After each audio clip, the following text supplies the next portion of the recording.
வழிகாட்டும் என் தெய்வமே, துணையாக எனில் வாருமே. அன்பார்ந்தவர்களே, இன்றைய திருப்பலி வாசகங்கள் பொதுக்காலம் 16ஆம் வாரம் திங்கள்கிழமை. முதல் வாசகம். பார்வோனை வென்று நான் மாட்சி உறும்போது நானே ஆண்டவர் என்று எகிப்தியர் உணர்ந்து கொள்வர். விடுதலை பயண நூலிலிருந்து வாசகம் 14ஆம் அதிகாரம் 5 முதல் 18 வரை உள்ள இறை வார்த்தைகள். அந்நாட்களில் மக்கள் ஓடி போய்விட்டார்கள் என எகிப்திய மன்னனுக்கு அறிவிக்கப்பட்ட போது பார்வோனின் மனமும் அவன் அலுவலர் மனமும் இம்மக்களை பொறுத்த மட்டில் குற்றம் கண்டது. நாம் இப்படி செய்து விட்டோமே, நமக்கு ஊழியம் செய்த இஸ்ரவேலரை ஏன் தான் அனுப்பிவிட்டோம் என்று அவர்கள் பேசிக்கொண்டனர். எனவே அவன் தன் தேரை பூட்டி தன் ஆட்களையும் கூட்டிக் கொண்டு கிளம்பினான். தேர்ந்தெடுக்கப்பட்ட 600 தேர்களையும் மற்றும் எகிப்தில் இருந்த எல்லா தேர்களையும் அவற்றின் படை தலைவர்கள் அனைவரையும் கூட்டிக் கொண்டு புறப்பட்டான்.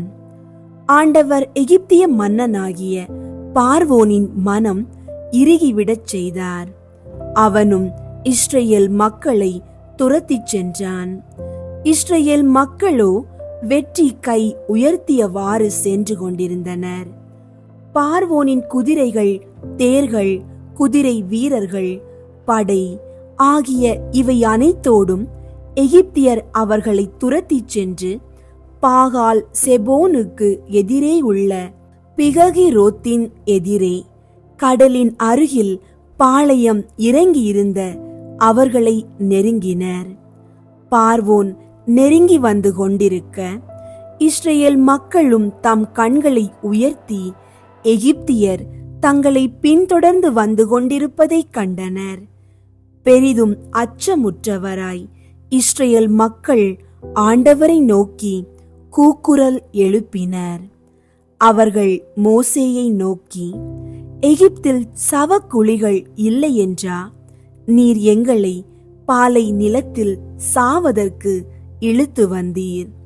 எகிப்திலிருந்து எங்களை வெளியேற்றி இப்படி எங்களுக்கு செய்து விட்டீரே, எங்களை விட்டுவிடும், நாங்கள் எகிப்தியர்களுக்கு ஊழியம் செய்வோம் என்பதுதானே எகிப்தில் நாங்கள் உம்மிடம் கூறிய வார்த்தை. ஏனெனில் பாலை நிலத்தில் செத்தொழிவதை விட எகிப்தியருக்கு ஊழியம் செய்வதே எங்களுக்கு நலம் என்றனர். மோசே மக்களை நோக்கி, அஞ்சாதீர்கள், நிலை குலையாதீர்கள்.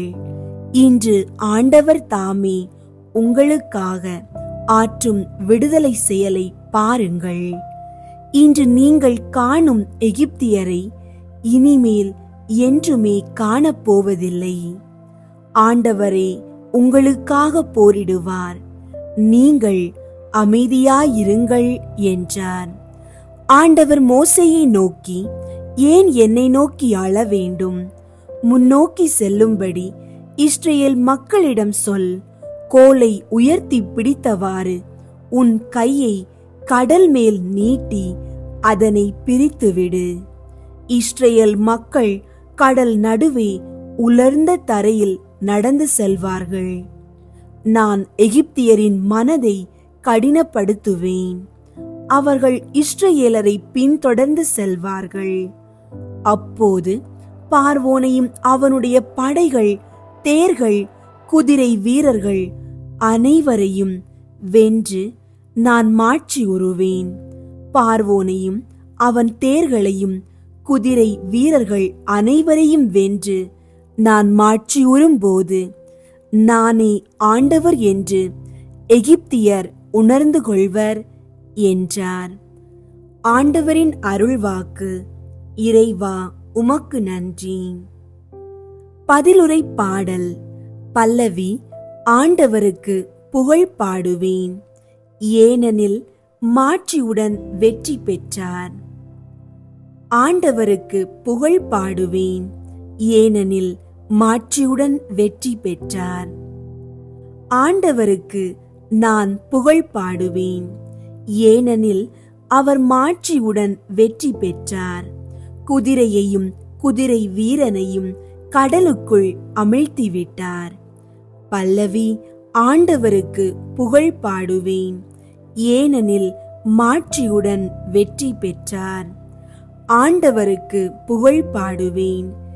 ஏனெனில் மாட்சியுடன் வெற்றி பெற்றார். ஆண்டவரே என் ஆற்றல், என் பாடல். அவரே என் விடுதலை, என் கடவுள். அவரை நான் புகழ்ந்தேத்துவேன். அவரே என் மூதாதையரின் கடவுள். அவரை நான் ஏத்தி போற்றுவேன். பல்லவி. ஆண்டவருக்கு புகழ் பாடுவேன். ஏனெனில் மாட்சியுடன் வெற்றி பெற்றார். ஆண்டவருக்கு புகழ் பாடுவேன். ஏனெனில் மாட்சியுடன் வெற்றி பெற்றார். போரில் வல்லவர் ஆண்டவர். ஆண்டவர் என்பது அவர் பெயராம். பார்வோனின் தேர்களையும் படையையும் அவர் கடலில் தள்ளிவிட்டார். அவனுடைய சிறந்த படைத்தலைவர்கள் செங்கடலில் அமிழ்த்தப்பட்டனர். பல்லவி. ஆண்டவருக்கு புகழ் பாடுவேன். ஏனெனில் மாட்சியுடன் வெற்றி பெற்றார். ஆண்டவருக்கு புகழ் பாடுவேன். ஏனெனில் மாட்சியுடன் வெற்றி பெற்றார். ஆழங்களில் அவர்கள் கல்லை போல் மூழ்கி போயினர். ஆழங்கள் அவர்களை மூடிக்கொண்டன. ஆண்டவரே, உம் வலக்கை வலிமையில் மாண்புற்றது. ஆண்டவரே, உமது வலக்கை பகைவரை சிதறடிக்கின்றது. பல்லவி. ஆண்டவருக்கு புகழ் பாடுவேன். ஏனெனில் மாட்சியுடன் வெற்றி பெற்றார். ஆண்டவருக்கு புகழ் பாடுவேன். ஏனெனில் மாட்சியுடன் வெற்றி பெற்றார். நற்செய்தி வாசகம். தீர்ப்பு நாளில் தென்னாட்டு அரசி இத்தலைமுறையினரோடு எழுந்து இவர்களை கண்டனம் செய்வார். மத்தேயு எழுதிய தூய நற்செய்தியிலிருந்து வாசகம். 12ஆம் அதிகாரம் 38 முதல் 42 வரை உள்ள இறை வார்த்தைகள்.